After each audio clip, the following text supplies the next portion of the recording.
I don't know why none of us have. I'm an overachiever. I don't know why you didn't open up a sex line there, man. After hours. We did. You did? In many people. It turned into that very often, including myself. I'm talking about proper sex line. No comment. Let's just say that we're very happy that we're in Miss Drinkfest. we're very. But I can see how those things run now. Miss Marina. It got to the point where some companies would lock off. They would block our number.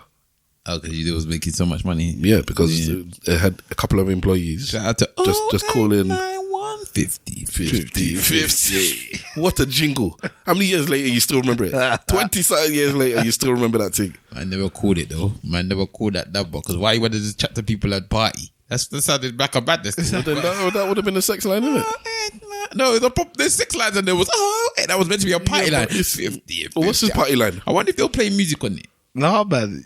I think you misunderstood what it was. I thought it was like a something, but it was actually party lines where you call when you talk, and if you want to take it in that direction, 50. But they're not telling you it's a sex line. But it's like, oh yeah, you want to talk about what? Football? Okay, we'll talk about football. Party. Yeah, exactly. You want cocaine? Which direction do you want to take this conversation? You're paying. I'm willing to go in that direction. Come on, Cole, chat back. 50.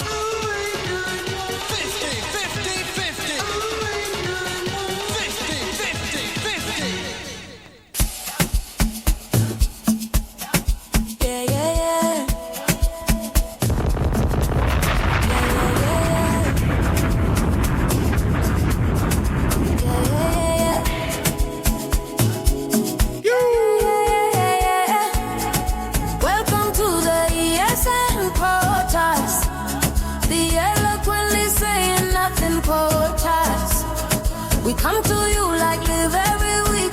It is myself, Mr. Wolf. I am Stavros person, and you are Big Wahala, and Simple Simon's in the building. Ladies and gentlemen, boys and girls, cats and dogs, rodents and other small insects, welcome to the ESN podcast.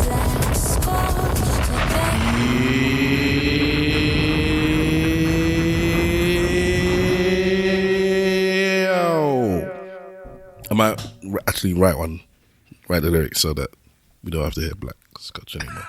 I want to know what Black Scotch is. I don't think I'm coming out correctly. Maybe I'm it's true, I didn't even do a check. Yeah, AI decided. 1, 2, that's much better. Thank you. Yes. Appreciate it. Yes, AI decided this is what we want. Black Scotch. Black Scotch. Yes. Ladies and gentlemen, boys and girls, cats and dogs, rodents and other small insects, welcome to the Eloquently Saying Nothing podcast. We are recorded in One Stop Dreadlock Studios. It is 0025. The date is the 24th of January 2026, although it's in my head it's still the 23rd because I like going by the day before I sleep. I drop something. And this is episode number 548. In your blood. Clap. Hashtag ESN Pod. Start joining the conversation at ESN Podcast on all the socials. ESN Podcast at gmail.com. I logged into that for the first time in a long time. Oh, apparently we got comments on Spotify. Oh, I've got the app. I've got the thing to set to tell me when the comments come, and it doesn't come. No, so I'll try to log on, and it would even let me read the comments. So if you have been commenting on Spotify, sorry. Mm-hmm. Sorry. Do you check? Yeah, sometimes. Okay, well, I'll check again at some point. The app wasn't just not letting me look. I'll check when I finish. ESN Radio is still getting hits because when I logged in, because it's on the same account, and I log in and I said, oh, our views has gone down quite a bit, and then I realized, oh, this is ESN Radio, so it was still getting views though. Well, that's interesting. I mean, good content is good content. It is good.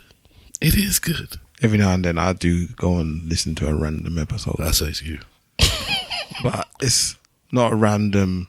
I would. The frequency is not regular enough for that to count like that. If you know what I mean. Do you have a go-to episode? The one you are? No, the piano. What's it called? The Politics of Piano. Yeah. Even though I didn't say piano, but if I would have done it again, I might have called it piano.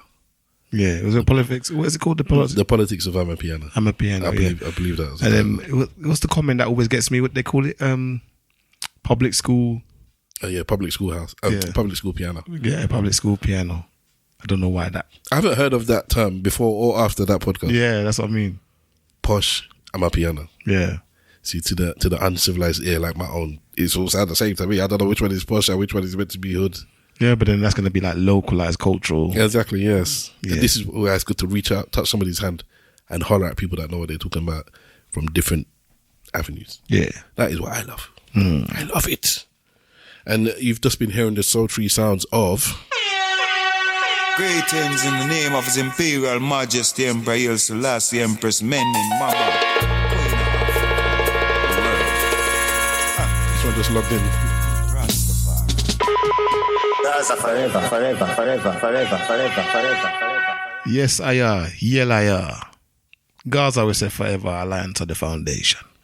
Boom, bam, bam, bam, bam. And in front of me... At Big Wahala on Insta, at Big Wahala on Twitter was good people. I've ridiculed everyone on the roster. I just want to say from the bottom of my heart, I'd like to take this chance to apologize. One. To absolutely nobody. Get down. The double champ does what the he wants. I am Stavros Baus. Paid the cost to be the boss. You can't handle the truth. And you can catch me at Stavros Boss on most of the socials. Wait for the wolf, who should be coming directly. We do not have the wolf? The wolf. You feel better, motherfucker? He's not coming. Shit, Negro. That's all you had to say. So you may not feel better. How much the wolf? That's twice in a row he's missed us. And obviously, always in our hearts. Spider sense tingling. Spider sense tingling. Oh yeah, there is quite a few things. DJ Web Slinger, the actor, shout him out. You want to read him out then if they're in front of you? One person said, all right, so this, I'm going to go back. I'm going to go back 2 months. All right, go on. Somebody said, Inevitable said, the truth about men's happiness is brought about when the bullets were absorbed for your family is appreciated. Nothing else will nothing else will bring true inherent happiness. It's the lack of appreciation and expectation to continue to protect, provide, and teach as a default that puts us in a constant state of flux. Not really sure whether you're happy or depressed. Appreciato goes a long way. My thoughts. That's by Inevitable. I can't remember what episode that was. I can't remember what it was. 530 something. What did you say? We're on 550 something? 548. Yeah. And then before you continue, do you remember the conversation? Forget the podcast. You remember the conversation we were talking about? To talk about being appreciated as a man? No. Something telling me it must have been a guest that was talking about that stuff. But I agree with it. A man just say thank you. Like, just appreciate your man. I was telling somebody this that we all know actually recently on the phone. She listens to the pod. So I'm going to reiterate it again. Just say thank you, or I love you, or I miss you, or I can't wait till you come home, or something like that. But the way they grunted when I said that, like why would I do that? I'm like, a man just wants to hear this once in a while. So yes, I co-sign that. I defend it. I defend it. I don't know what this one is. Somebody's like, there was another one after that says, on the same pod? No. Listening to Kente Convo was interesting. Visited Kente village in Borno Wire last year. I don't even know what this is. I know. It was super impressive. Highly skilled, mostly men weavers. I was pleasantly surprised to see quite a few younger men there learning the art of weaving whilst listening to drill music whilst they worked. The constant, hold on, let me make it bigger. Is it bigger? Is it more? The contrast of the two was very interesting indeed. Sorry, I thought there was more, but there's not. And then somebody else said, Margaret, shout out Margaret, said the ESN theme song is actually 10 out of 10. So that probably was the one that we did. I know, because that's 2 months ago. All right. So the Kente thing would have been when I mentioned that the Kente has been established by the World Heritage or whatever UNESCO, it is, yeah. To be, it's what do they call it when? So it's a protected status. Okay. So only from wherever it is can be called Kente. Everything else is fraudulent. Cool. Okay. Your intentions don't always match your words. Well said, Wahala. Stav language matters. You can't throw words around like, I don't respect your opinion, but I respect you I think that's a necessary hard truth. That sounds half and contradictory. No wonder you were so eager to get to this. No, I'm just reading it. I don't understand why we have to comment about every comment. That's for me. But anyway, that sounds half and contradictory with a sprinkle of condensation. As Wahala said, the other person doesn't know your good intentions when your words are in this scenario harsh and condescending. Black men, let's talk better. That again was from Inevitable. Oh, Inevitable was giving us quite a few actually. Inevitable also says, simple. I think it's fair to say that you should do more hosting in 2026. Damn. I didn't even know you hosted at all. Golly. Another episode, another podcast, sorry. Oh, that was, yeah. Oh.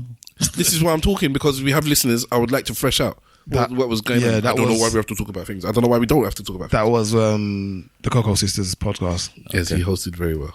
That's fine. I think you were on the episode when I was like, bro, you need to host there. But so I said, the most famous living Nigerian is Burna Boy. He's known by the young and old in Europe and North America because of his touring and collaborations, music and personal relationships. Remember, he's been seen with Chloe. Once you're big in North America, that's the world basically. Chloe Kardashian, I'm assuming. No, Chloe as in I don't even know their surnames. The two Beyonce girls, Chloe and what's that one's name? Oh, Bailey. Yeah, Chloe Bailey. The Baileys. Oh, okay. And then somebody said, Joel Simon said 10 days ago, the section on ice has aged like milk, considering the truth of how evil we now know they are. I don't remember saying anything nice about ice either. That's interesting. That must have been like last week, 10 days ago. Yeah, I'm interested in what they thought we said about ice. It'll be you. Maybe. That must have been when the shooting happened, but I don't know. I can't remember saying anything nice about ice though. Yeah, I think that might be what do you call it? Sarcasm. Because we mentioned that the ICE people that were being recruited were not going through proper drills, were people that had criminal records, and then we mentioned that it was the same as how they made the police force in America in the initial. Yeah, maybe they got it misconstrued about what we were saying. I don't know. Either way, anyway, that's the comments so far. Thank you very much for your comments. We appreciate them. It's quite nice. So that, unfortunately, as Stav said, that sometimes we don't see them. We should do better and be better. Yeah. I've set my thing to give me alerts, and it's not giving me the alerts. I'm just talking about in general to do with our social media presence. We should do better and be better. Well, anyway, guys, ladies and gentlemen, we're here. We are. Mm-hmm. Before we started recording, you were talking about mentor. Yeah, I would like to continue that conversation. Okay. So what were you saying? No, we were mentioning names, surnames in particular, Ghanaian ones, or Ghanaian surnames that sound palatable, is what I think. To the Western ear, yes. To the Western ear is what we were discussing. And I said to you that my mentor had one of those names. And then, go on. I was going to say, where is your mentor? Where did you find this mentor? It was a friend of the family. Okay. It was a friend of the family. So it's a personal mentor. It's not like a work mentor. No. Yeah, it's a personal mentor, but it's just the way it worked out. I from a teenage years, he had a computer shop, and he basically made me come along almost as an apprentice and just introduced me to the world of IT. Oh, that's where you was working at before? Yeah. Okay, that makes perfect sense then. Yeah. Okay. Yeah, because you was very young when you was... Yeah. That makes sense. How young? 14, 15. Okay. So, because he took you under his wing... Yeah, he took me... He saw something in you, and then you took him as a mentor from there on. From there on, yeah. And he showed me the way, basically. Well, at least showed me an industry, let's say. Okay. Because I was talking to somebody recently who somebody asked them to be their mentor. Yeah. And they said that they didn't... Basically, they rejected that. And they said, we need to sit down together and learn from each other as opposed to me being your mentor. Yeah. But I got the impression that he didn't rate the person too tough. Okay. Up to the point where I get the impression that if it was somebody that he rated, he would have said yes. But because he didn't rate the person that tough, he's like, nah, I'd rather not. We can sit down and just share ideas. But then I'm thinking, because the person is kind of humble, it's like I shouldn't be anybody's mentor. Okay. Because the person that asked him to be the mentor was of a similar age to him. Right. And I'm like, nah, I don't think it works like that. If somebody's humble enough at your similar age to actually humble themselves and say, I want you to be a mentor, that's one step. you don't rate the person, which is fair enough, which is why you don't want to do it. But don't say that you couldn't do it because you kept saying, I shouldn't do it. And I think that I remember something that Swift said many years ago on an ESN group on Facebook when we were talking about what every man should have. I think maybe the question was what name something that every man should have. Yeah, and people said every man should have a watch that. In fact, it was the same person actually. Everyone should have one watch that they could lose and one watch they couldn't afford to lose, kind of thing. Okay, and one this and one that everyone should have this or blah blah blah. But something that he said that many years later, I remember he said every man should be a mentor and a mentee.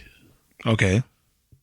At the same time. At the same time. Yeah, you should have somebody you're mentoring, and you should be a mentee. Yeah, be a mentor, and be a mentee and a mentor at the same time. Mm. And I was like, yeah, that shows is keeping you grounded because there's somebody there that's teaching you something, but it's also giving you some gumption to have something to pass on to the next generation as well, or to whomever. It could be the same generation, and I agreed with that. And there you go. Yeah, I've kind of had two. After that mentor, I went on to do apprenticeships and what have you, and then I went off on my own to go into IT. And then once I was in a lane in IT, another person came along within IT because it's so broad and pushed me into a completely different path. And again showed me the ropes in this new path. So I acknowledge him as a mentor as well. I don't think I've ever had a mentor in any way, shape, or form. You've never had anyone that's kind of like been in front of you and kind of brought you in on the ropes? No. Okay.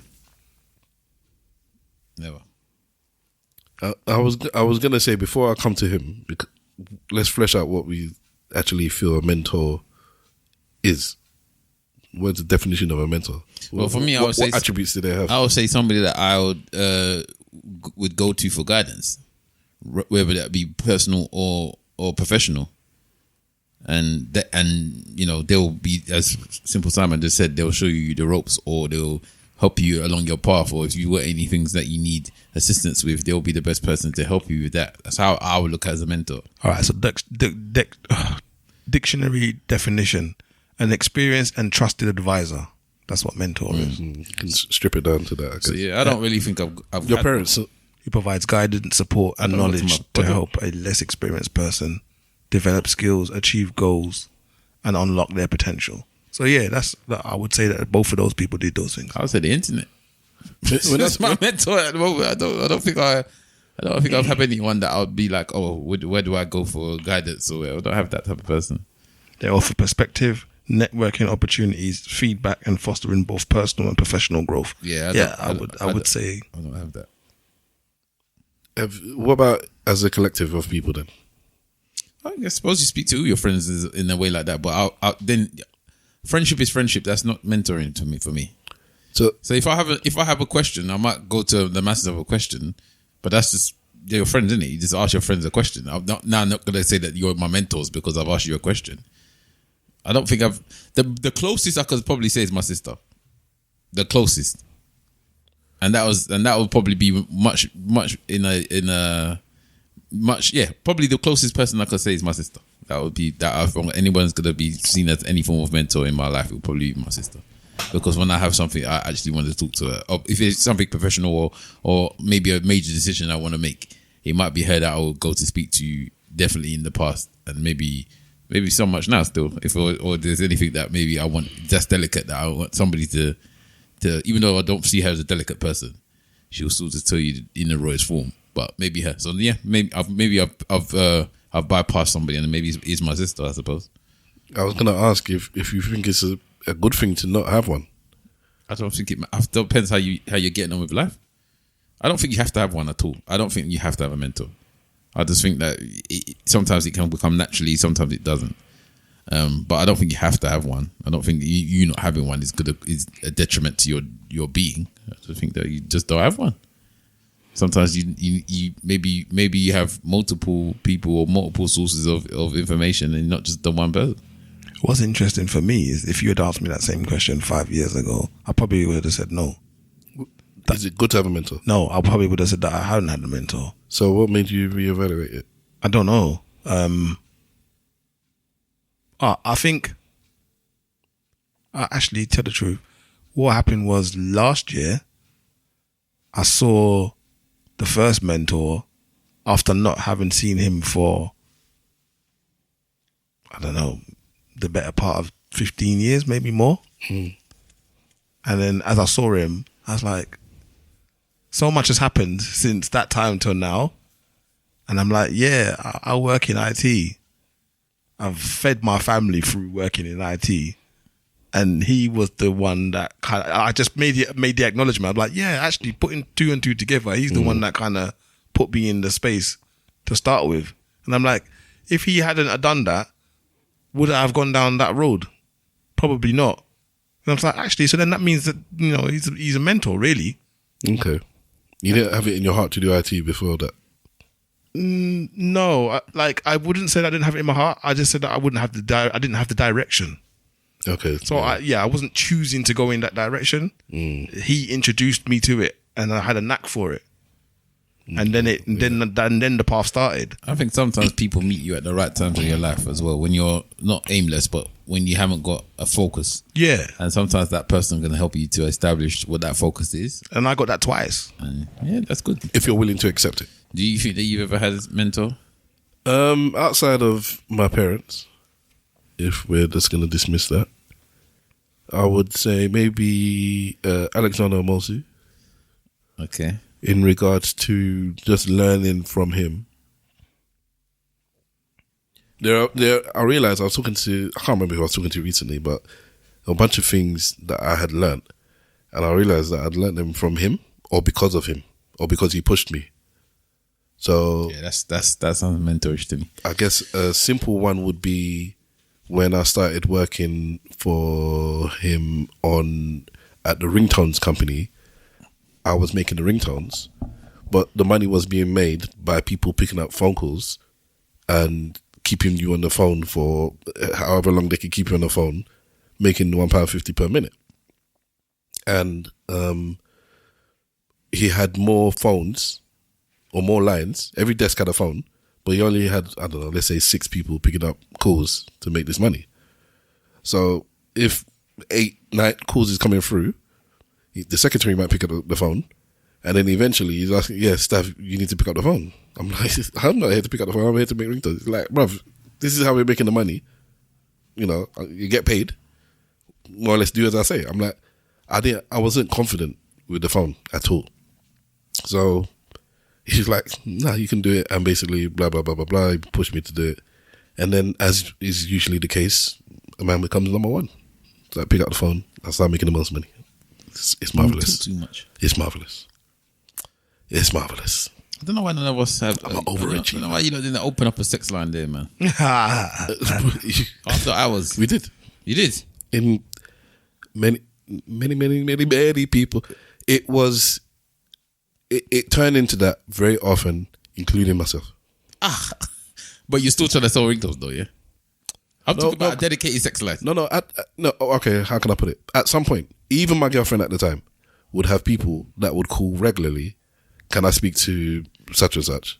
You transfer, all right, get to the point you know who it is, and then now this person is calling always from a work phone. Don't get me wrong, 40 minutes on the phone, 45 minutes on the phone. You just put them on hold to pick up the call to send another ringtone to somebody else, and then go back to, because you can answer 2, 3, 4, 5 calls at a time. Yeah, but this person was always there. That's not the thing I'm talking about. Yeah, but then people are saying what they say. I'm talking about proper sex life. No comment.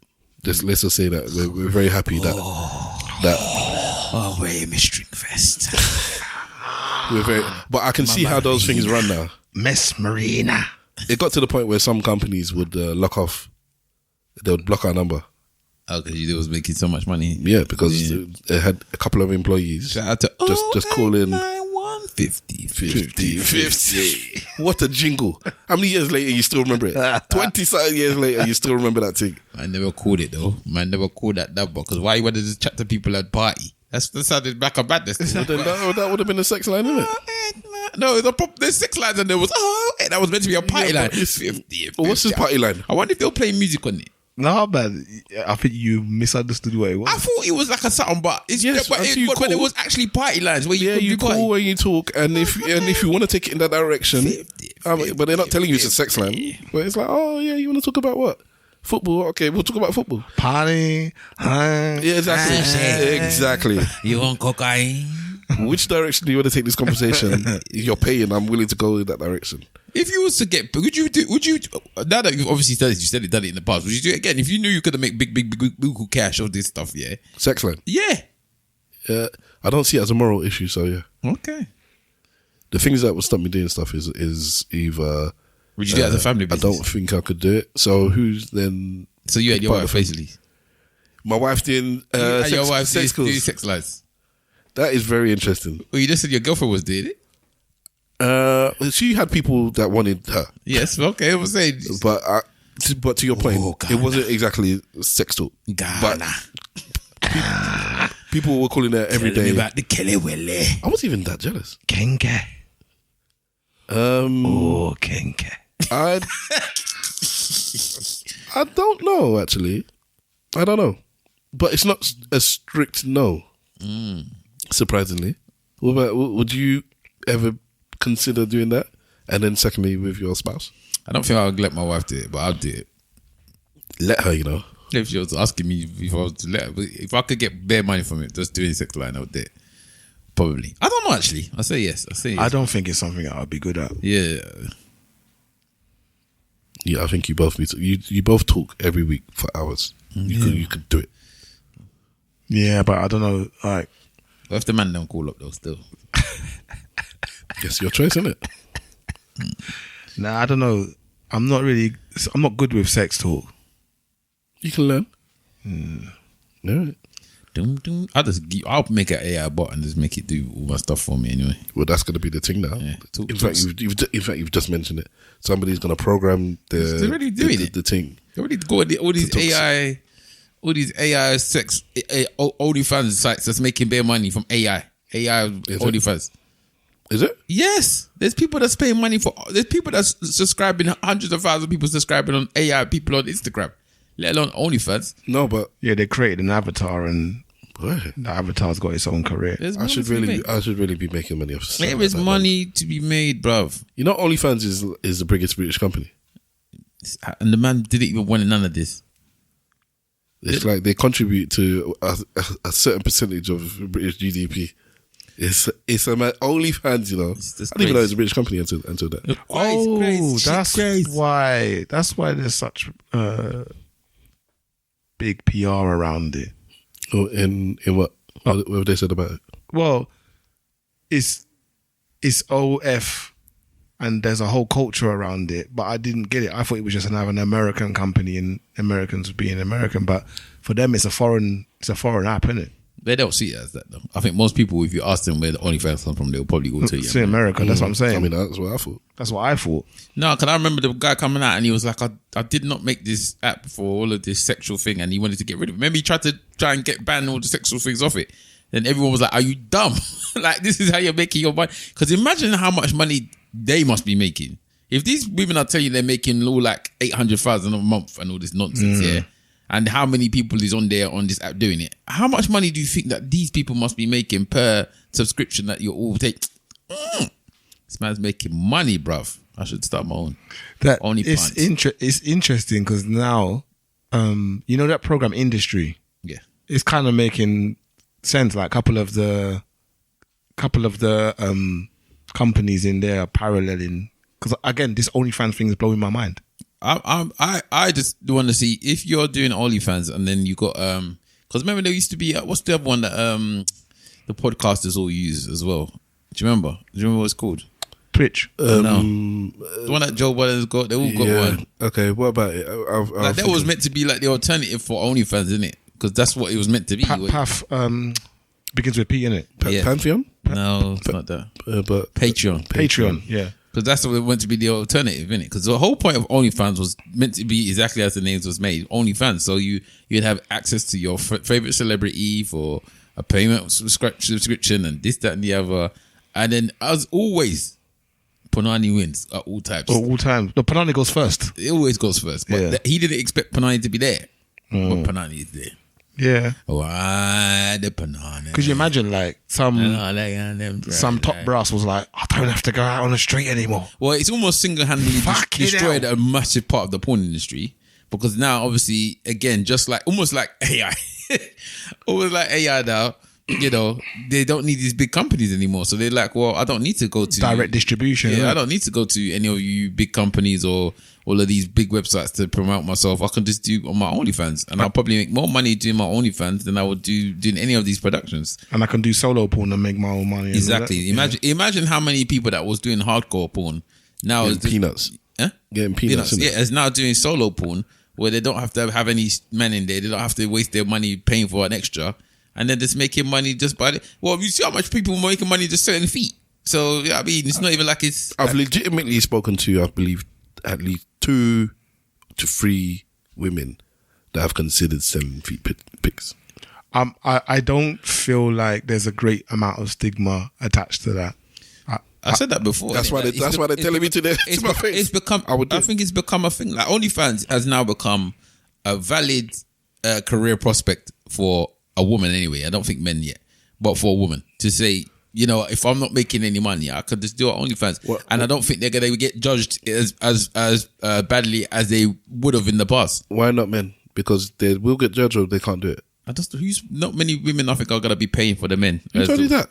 I don't think as many women are paying for men as men are paying for women. I do not think that's the case. But men they're still making money. Do you know of any like big men that's on OnlyFans? There's one, but because I'm not paying any mind to the person, but I saw them on another social media and they make money. Okay. I saw them on Twitter. I'm surprised you didn't say that because Chocolate City was a madness. No, but they're still not going to make as much money as the most as probably a woman that is half the thing. But I forget that the men that do porn are still going to be on OnlyFans and they will still be selling their porn videos on OnlyFans. I just don't know if they're going to be doing solo videos. But as I said, they'll still have their...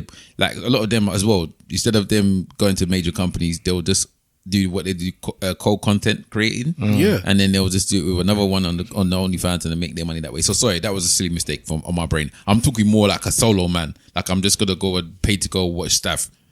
Like, I don't think that's the... I don't think they're getting as much as the women. That's not what I took from it. The women that are just doing their own thing and making their money in their own way. The year up to November 2023, so this is 2.5 years ago or 2 and change years ago, they generated $1.3 billion gross. And I think that's even more now. So yeah, shout out Lily Phillips and them. Yeah, because that body blue stuff hadn't happened yet, had it? Yeah. All that stuff there where they apparently that one I've read somewhere that one's making £800,000 a month as well. That's just crazy money, bro. Anyway. And their fathers support them. What? Or one of them anyway. I don't know which one is which. What? It's a mad thing, isn't it? Because by rights you should be supportive to your child. I wouldn't be supportive of my even though I wouldn't be supportive of them doing porn anyway. I definitely wouldn't be supportive of what Bonnie Blue was doing because I think that's just wrong. Like when you're going to go to Freshers Weeks and just do all of them. For me, that wasn't morally. For me, I just think that was wrong. I think she was almost like you virgins come all come one, and it was just wrong for me. Bong bong, come one, come all. So for those uninitiated who don't understand, one of these sex OnlyFans women would go to Freshers, which is in the UK is the first week of university or when we go to party and whatnot, and she would request for barely legal, so people that have just become legal age, which is let's say 18 actually, because 16 is actually legal age in this country. So people that have become 18, I don't think she did younger than 18. I'm not sure. But she was asking for virgins as well. Come and lose your virginity. People was banging with their dads, bro. I'll take your virginity. So this is I'm sorry. Just the way I said it. No, where he said it. People banging with their dads. Yeah, because he's actually serious. He's not joking. There was people there that was banging with their dads, bro. Yeah. So fucking hell. When I say that men and women are equal, but we're not the same. Imagine a man doing this. Yes, I want your young virgin flesh. I'm coming to your university and I'm asking for 18-year-old virgins. She also got slaughtered though, so it's not like it was case that she got millered. That people weren't telling her that she did stand up. She did. She got millered, and then a man, he would get chased out of town. And then she doubled down. Yeah, she started doing more. I don't know if Lily Phillips was doing the same thing. I can't remember if her one was the same. I don't know which one is which. Bonnie Blue's the one that's got blonde hair. The other one doesn't have blonde hair. No, Bonnie Blue's the one that did 1,000 mans. Yeah, but they tried to outdo each other, so I think the other one did more. I don't know anymore. But they was back. They came out at the same time, and they was just making money off each other. I don't even know if they friends or if they hate each other. I don't know, but money was made. But anyway, so I don't even know how we got here. This is how I know how I only watch melanated women, because when people say the blonde haired one or the brunette one, I always like. And do you think I ever paid any attention to what color hair this person has, or I can identify them by the color of their hair? If you know the two of them, then yeah, you would, because what is? I don't. I mean, you don't know them, did it? I don't know which one is which. Okay. But if you show me a picture of them, I would say, that's the Onlyfans chick. Okay. But then I wouldn't know. If you then put the picture away and say what color was her hair, I'll tell you I don't know. Okay, fine. But yeah, I think we got here because we were talking about mental. So let's go back to the mentorship. So Alexander Mosu's one. You have any other? I think MG was your mentor at one point. In what regard then? I don't know. I thought like you used to go to MG for advice and stuff. I go to loads of people for. If it's just that, then I learn from everyone. I didn't say learn. I said go for the advice. I go to advice to lots of people. It depends, as I think you probably might identify with. If like I needed some advice about what a woman might want, so I was speaking to just women. You didn't have to be the most educated or the smartest or anything. It's just like you're gonna give me an angle, and I don't need to speak to one person, the oracle. I can speak to 10 women and you can all give me an idea, and it's like, maybe if you all overlap with this at one point, okay, this is a consensus here.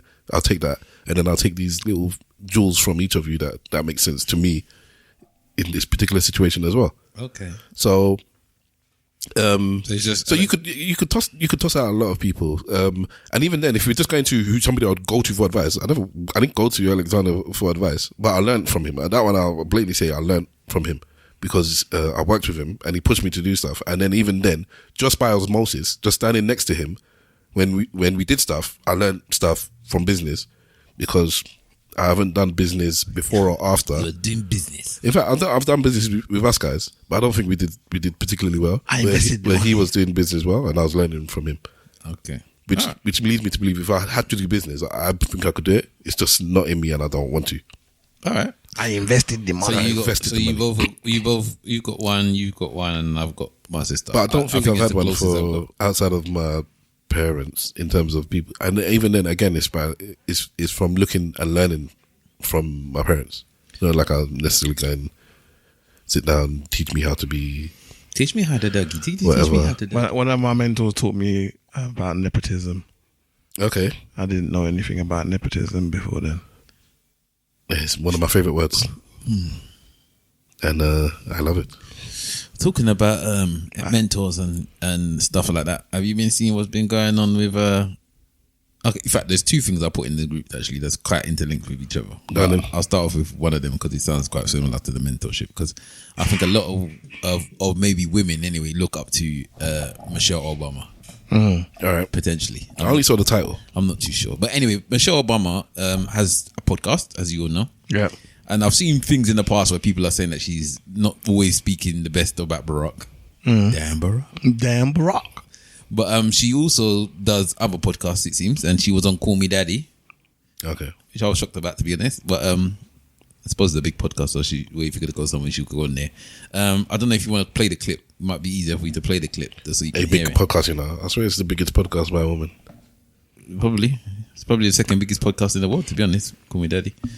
But I'm going to get stuff to play it because I don't know if you heard it already. No, I haven't. And I'd rather you just hear it because I think hearing it will make it even more plain as to what the discussions that people are having. You found it? Give me a second, man. Just keep talking. I'll tell you when it's there. Yeah, I just wanted to look, in case you didn't know where it was. So it's the alright. That's yeah.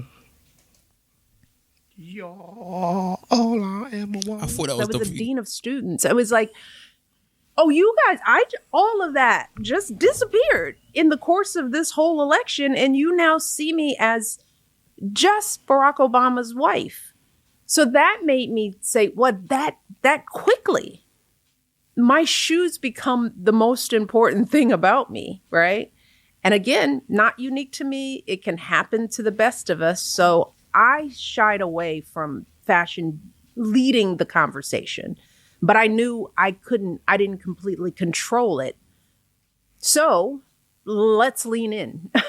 Okay. I was a dean of students. So just to give you some context, they were talking about fashion basically, yeah? And people were saying that she was basically saying that she was known for, some people just knew about her clothes. Like her clothes became more important than her basically. Then when she became first lady, all the compliments and stuff that she had seemed to just fall by the wayside, and the things like what shoes she was wearing was more important than what degree she's got or what she was doing in her job or anything. That she had been minuscule to just those little type of things. And it just by going off that clip, or just that clip that I kept on seeing, a load of people have basically been saying that she is, how can I put it? What's the words that they've been using? That she feels like she's more important than Barack. That she feels like she should be given some form of praise for, what Barack has achieved. So because he's a president, he like basically she's saying that they were saying that even as a president and black man as a president, they still don't seem to be enough to appease this black woman, and she still wants to be like seen to be above him basically. And apparently in the past they've both said that she dated below, like he was below her and she dated down. Yeah, he says that all the time and stuff like that. And so I think that also touches to this thing. So I don't know.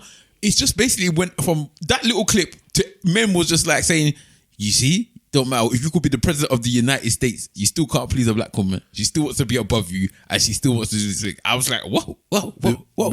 If this goes by this clip, which has had 13 million views on this particular Twitter page, I didn't click on the link. I saw it in the WhatsApp group for discussions that we might discuss. You could see the writing for the caption, yeah. Yeah, the caption, thank you. And it said, Michelle complains that people know her for being Barack Obama's wife. And I didn't click on it. And from there, I was ready to cuss her off myself. Yeah? Yes, blatantly. Because that is what you are. You're the most powerful man in the world and you're his wife. So that's not what you are. Because you are not the most powerful anything. Yeah? So that's what you are. For God's sakes, you know to aim higher. At the very least, you could have aimed for Chief of Staff, Secretary of State, First Lady. Do you have to be so mediocre? But when I heard the clip and you put it a bit more in context, I didn't even need them more fleshing out than you did, where they were clearly she said, I had all this stuff and once I became his wife, all they cared about is what shoes I was wearing. Then that made sense to be like, yeah, I can understand how it's like, I went from being a fully fleshed human being with thoughts and emotions and education and all this stuff to just being the wife of the president. And when you're the wife of the president, the biggest thing is, what is it you're wearing besides your husband? Because they don't care about your views on most things, because your thing is to shut up and maybe talk about, we need education, we need to eat a bit better, we need to care about the environment. Just talk about those soft things, and then what you're wearing is important. She knows that, and she's saying that it was a bit of a change for her. And for me, I don't have any issue with somebody saying that, because it is a bit of a change. Because she was a big full-blown adult with 2 kids before she became the first lady. I want to see if I can find some quotes, some quote tweets, because there was just so much stuff that people listen on. Of course, the black president is the one with the wife that is in competition with him. That's one of the things that somebody said. In fact, it's the same guy that wrote one that everybody was discussing. Where, if I can find it here, I'll say it, because his one was quite long and it became, in fact, he's the reason why I found it. This guy talks a lot. I hate when people have so much stuff that they talk about. See if I can find it. I don't know why there's such a lack of compassion, because I think one of the aspects that a woman has to contend with in marriage is that she does lose her identity and become somebody else's wife. In Nigeria, maybe. I think not everywhere else. I think it happens across cultures. If your man is powerful, then yeah. If you are traditionally better educated and have a better job and more money than your husband, then not necessarily. I think that's the actual act of losing your father's name and taking on this other man's name. Is an element of you. Is an element of you losing yourself and becoming that person's wife. Is this the one that he said? I'm trying to think if this is the one actually. And yeah, it does happen in all directions. There's a period of time where if you weren't involved in rap and didn't know rap, Jay-Z was Beyonce's fiance. Okay. And it's the complete reverse. Like, well, then that's going against what you're saying then. What do you mean? That women always lose their identity in relationships. And I'm saying they don't always. No, maybe not always, but I'm saying traditionally by a certain cultures. Which cultures? That is the normal thing that happens. I know a lot of Indian culture is like that. Basically all the places that are not matriarchal. Okay, I'm not gonna stand on the hill and die on this one. Yeah, but let's say it's got better. So somebody, this is the same guy said. The crazy thing is, no first lady is known for being more than a first lady than Michelle Obama is. You just have been conditioned to believe that the black woman is your savior, so you have no issue with her trying to upstage a damn president. Laugh my ass off. So there was lots of people that was coming with that type of rhetoric, and then somebody, the women obviously is like, well, what do you mean she's important as well, this, that, and the other, and then this same one was on it today. He said, I got time today. He said, if Kamala Harris had become president, yeah, and her husband came out later and said, you know, I said that I'm only known as the husband of the president, none of you women will be saying this. You will be cussing him from here to whatever, and I slightly agree with that, but I don't think she was doing that. Even if that's the case, there's a different taint on that because she would have been the first as well. Yes. And then it would go back to my point that I said previously, whereas if somebody's the most powerful person in the world and you're complaining about just being their spouse, shut up. Especially if you're the first woman to do it, the first black woman to do it, the first Asian woman to do it. Anything. Shut up. Yeah, just shut up. This person is the most powerful person in the world and you're complaining about being their partner. Shut up. I don't really think, as I said, I don't watch enough of Michelle Obama's content, but I've never really felt like she felt upstaged. Well, not to say upstage. I know that she wanted people to acknowledge that she was like has her own accolades, or he's always making sure that people acknowledge that this woman is a smart woman. She's not just any woman that's on the side here. Yeah. So he makes sure that is proclaimed.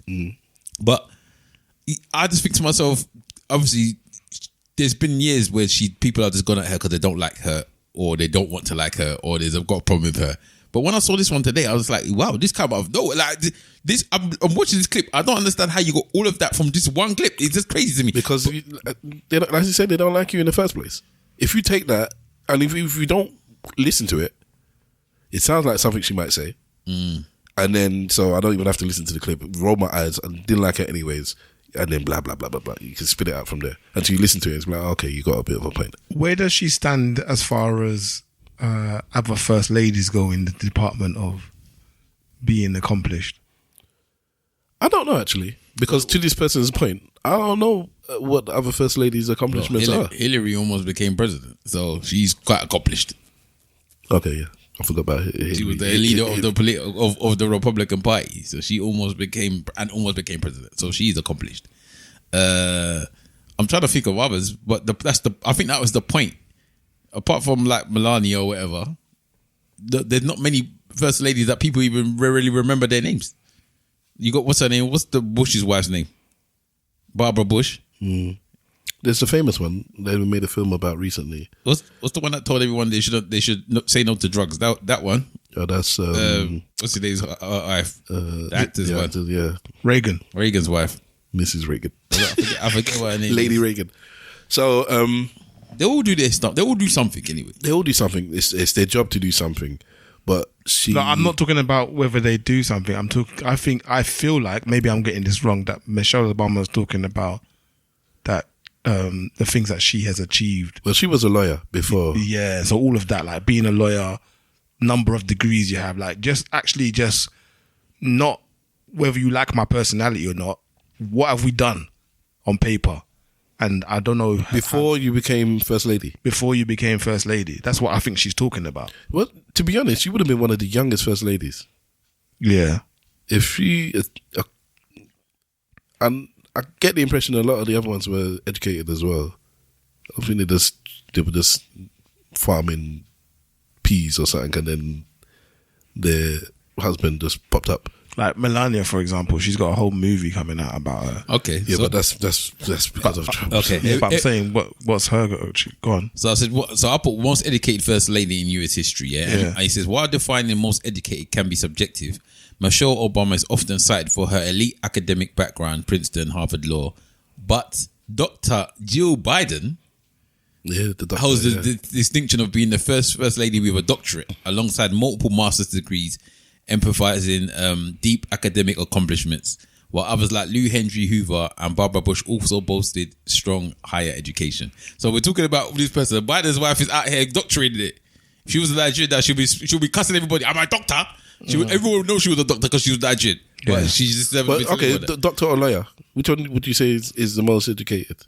You wouldn't. I mean, it's not a question. Usually, but you can get a doctorate in law. Yeah, but my point is, but if you're a doctor, then you got a doctorate in it. My point is, you don't usually like put them on some sort of hierarchy. You just put them on the same stool. You're a doctor, you're a lawyer, you're up there together.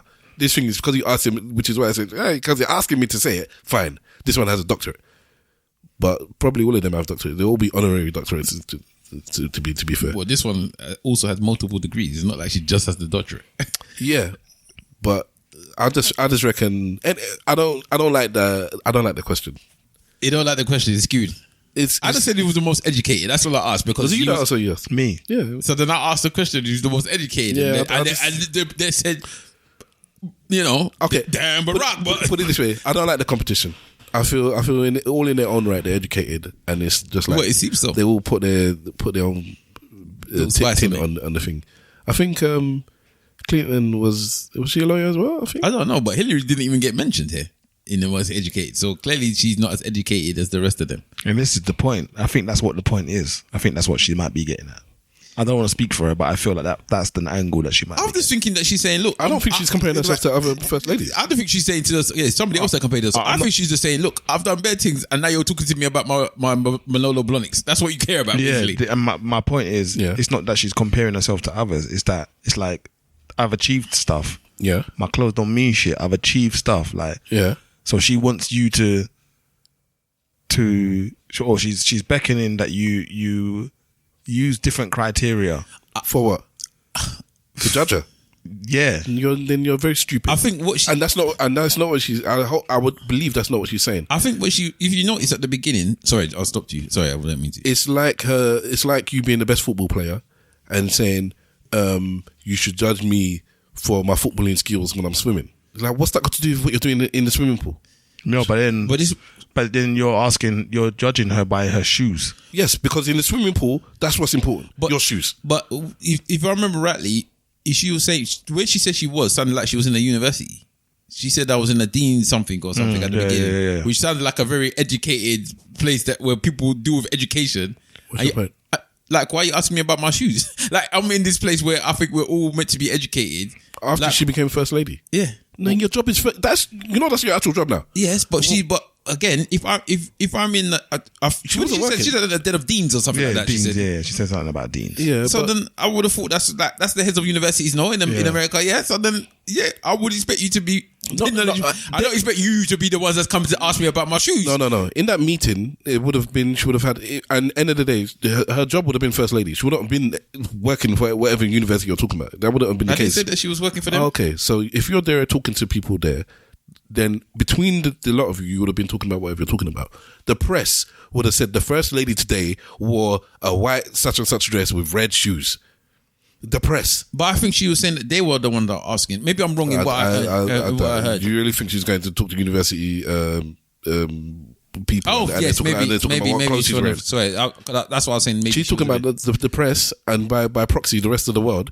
All they care about is what she's wearing. Yeah, and I'm like, unfortunately, that's the first lady's job to look good beside the most powerful man in the world. Yeah.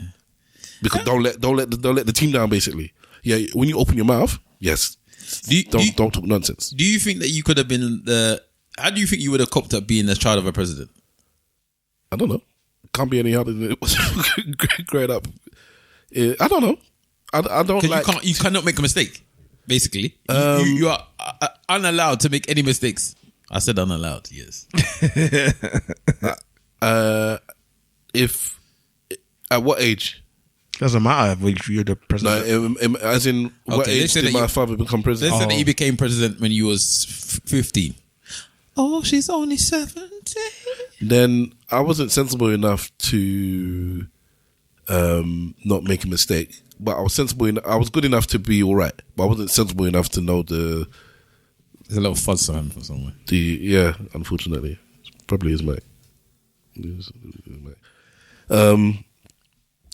can undo the thing if you want. Yeah. So that's my answer. At the time I was not sensible enough to not make a mistake, but I was good enough to wing it, even though I wasn't sensible enough. And you? Because I was like an old man anyway. I think I probably would have been all right, to be honest. There's nothing I was doing that was enough to make me cause any particular issues. I just don't think maybe our mouth might be the problem. Your mouth might be the problem. Yeah, I might say something, a bit rude or something. Well, apart from that, I think I would be quite okay being a thing. I didn't do anything to get myself into any particular problems. Never been arrested. Never been any of that stuff anyway. So I don't think I would have been extra cautious in that capacity if I was the son of the president.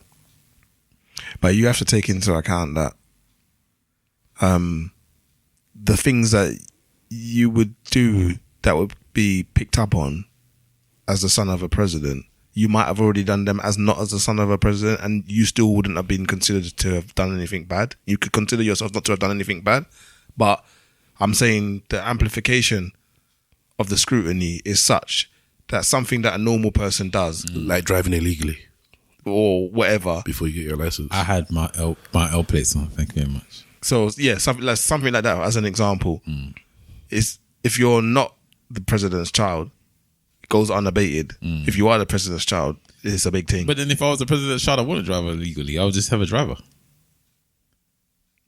No, he's saying before the person. So let's say 16. At 16, out the blue, daddy becomes the head of state. But at 15, you were driving around with your L plate but no license by yourself. So then it gets scrutinized that. Why don't you like breathing on this bike? You. Yeah, for once it's not me. Yeah. Anyways, because I keep cutting people off. Sorry, man. but I could just hear noises every 5 minutes. Go on. Anyway, yeah. So you get the point. Anyways, you get the point. Yeah, it would have happened before. What happened. Sometimes they'll go into your past. Maybe, I don't know, but I think I would have been all right. I would have been able to be like the rascal. Simple Simon used to be a man whore before his father became president. But I think also you get to get away with stuff because what's his name? Harry, for example. He blatantly wore a Hitler suit to a Halloween party. He lived that one down. It was brought up though. It's not like he had scrutiny for it. Yeah, it's not like nobody said anything. He had scrutiny for it, but they forgave him because they thought it was a hiccup. The stupid, isn't it? It's just stupidity. He made a schoolboy error. Then he married a half black. See, I'm not racist. I would think most middle thinking people allow young people to make mistakes. Yeah, because you look back on your own life and be like, if the spotlight was on me for my whole life up until 24, 25. Then there would be a few things that people would say, this is a mazin. And I'm very happy the camera was not on me. And so I can give you grace if you're apologetic about it, or in his case, you just shut your mouth. Sometimes it's not about apologizing. It's not about doubling down. Okay, then, or that. So this is why we have young people these days, And I was like, I cannot understand the amount of stress you are under once you enter the realm of social media, which is why I agree with the social media ban for kids. I think with Harry as well, because he wasn't gonna be king. He had like a different thing on his head. He was just like, you're not gonna be king anyway, so yeah, they have different. Do what you did. Do what you did. Yeah, they have different rules. Yeah, that social media ban thing, I kind of understand what you're saying. They wouldn't ban it up to how old? 16, I believe. How would you? You're not even supposed to be on there anyway. You're not meant to be on social media before 16. You're not TikTok allows. Or is it 13? 13. TikTok does. Either way, it's very, very. It's going to be very difficult for you to be able to actually do it, implement it. Yeah. But I kind of agree. I think social media is destroying children left, right, and centre. But that's another. When you say it's going to be difficult for you to implement it, do you mean actually police it, or how are you going to do it? Somebody just puts, unless you're going to do like they're doing with this new porn thing where you put in a credit card or you have to verify yourself via a picture and all this type of stuff for you to get activated. But even then, once you've done it once, you don't have to keep doing it, do you? So I'm saying, how does it work in Australia? I don't know. I'm not sure. I don't know if it is working. I just know VPNs went up many marks. So having a VPN somehow lets you slide past. Well, I guess not somehow. You just say I'm not in Australia. Country, yeah, and just do it in a different country, and they'll just let you go through. These types of things are just. I think you have to register somehow because I know some people are getting their parents to register on their behalf. Yeah, of course they will. I think it's in the end. Yeah, it's one of those things where it's to show face. It's not going to actually work. No, for some people it's going to work. Not everybody's going to get a VPN, and not everybody's going to break the rules. Some people is like, all right, fair enough. Okay. So I think you shouldn't have phones in schools. They should be put in a box or something when you come in, and then taken out when you leave. Agreed. And I don't believe children should be on social media because the net result is a negative. Yes, you'll get some positives from it. Don't get me wrong. But the net result is, and it's not even like a little bit negative. It's way negative. I don't think there's the capacity for understanding. How can I put it? I don't think they're in an emotional state to deal with all of the stuff that comes alongside social media. Yeah, because of the amount of negativity that seems to spring from social media, far outweighs the positives.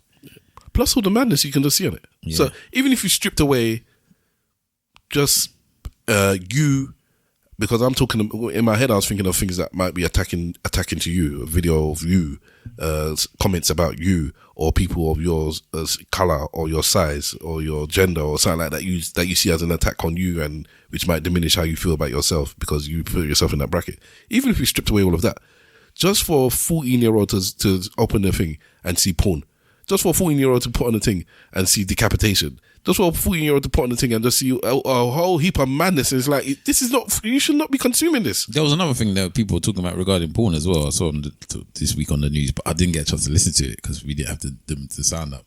But somebody was talking about the issues of porn, young people watching porn as well. And again, yeah, you're right. Before, maybe in our past, you'll be the first porn you might have seen, the first anything like that would have been maybe the newspaper first. And then you would have like a video. So you would have to go and watch. Whereas now, literally, you can open up your Twitter app that's got nothing to do with porn and bang. And it's not even that porn is there. Is that bad for young or children or young teenagers to see porn or to see, a little tea or something here and there. That's not the worst thing in the world because all of us would have seen something at some point. But the entry to get into that room was so hard. There was security, there were gates at the door, you needed ID, you needed money, you needed somebody to get you through the back. You couldn't, and now there is no door. It's just outside. Outside is just there. So it's too easy. It's too easy. It's too easy. It's just too easy. If it's like I have to fight so hard to see this titty, then it's almost like, here's your reward. If you got to the top shelf, you got somebody you gave somebody some money and said, can you get me this magazine? You were brave enough to do that. Then here's your reward. See some titty. Man, I was watching it through the scramble. But if it's just that I just open up an app and it's there in front of me, and then on top of that, I don't know about, I'm not an expert in porn, but I don't think 20 years ago, the type of porn you were seeing is what you're seeing now in terms of, because what they're saying is that the idea of what people believe vanilla sex has changed from before. It was doggy and missionary and getting head and a 69. There you go. Till now, licking ass is standard. You don't lick ass? like you're not thinking. Whereas when I grew up, giving head was a taboo. Shout out to the Jamaicans, they made it that way. Bocat was what your bocat? Your bocat. The Jamaicans made it where they said that, no sir. Whether you licky or sucky, people looking at you like, now they like they might eat my ass. Yeah. Toss some salad and all of that. It's changed. Shout out says like a lunch. He said, no way. Yeah. But he has gone to a busy. Yeah, so it's changed. So what they're saying is that women, people that work in sexual health clinics are finding women coming in with many more problems, whether it's coming through certain holes that have been invaded that would they're saying, I didn't see this 15 years ago, but now so often people don't know how to do this stuff properly. They watch a porn and they just see somebody stick something in, not knowing that there was lubrication or there was a pre-game before to get somebody ready for this like that. 48 to 78 hours or 72 hours of training. Yeah. All this. People doing stuff to train for that scene and stuff like that, and you're just trying to. I've seen it on this. I've seen it, so I want to do it. And then the women's like, I've seen it as well, and I want to please you, and this is normal. Or it looks fun. This is normal. This is normal. But anyway, it's problematic. But it's damn Barack. Because that's where we came from. But then on the other side of the thing, there's always the scale is always there. So if you withhold, because at the end of the day, if you're taking away a phone, let's deal with the phone. Because for me, I'm wondering when I actually have a phone for my daughter. I've had it for a while. Somebody I know was getting rid of their old computer gear and they were going to send it to couriers. I'm like, I'll take that. And there was just a box of it. I have a laptop now, which I use to get stuff. Mm-hmm.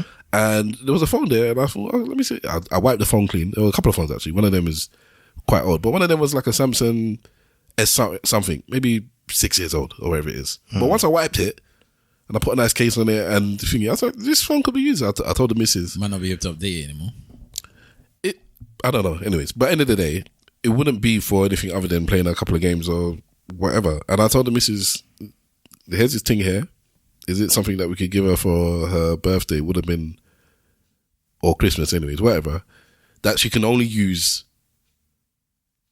like we'll figure out a time she can use it. When maybe on journeys in the car, or maybe if we go on holiday or whatever it is, I put a SIM card in, and then, because when she goes to her friend's house and stuff, I'll give her my function phone and then be able to call her. But if I give her this, then we can even track her with that. And she's just like, no. I don't want to have it. So it's just in a cupboard in my house. You will get a new phone, man. Get her a new phone? Yeah, man. What does she need a new phone for? We're not giving her any phone. Second-hand phone. Yeah, so it's second-hand. No. And not even second-hand, it's old and second-hand too. No, man. No. What does she need a phone? Give her something functioning. If you're going to give her something that can work well. I didn't tell you it doesn't work well. I was actually quite surprised with what it was doing. It can take pictures. It can do the stuff. Leave me alone. Leave me alone. Oh, yeah. So you're the one that's going to be spoiling these children. No, I was just saying, I don't want to get her an expensive phone. I'll just get her one that's new that can be updated.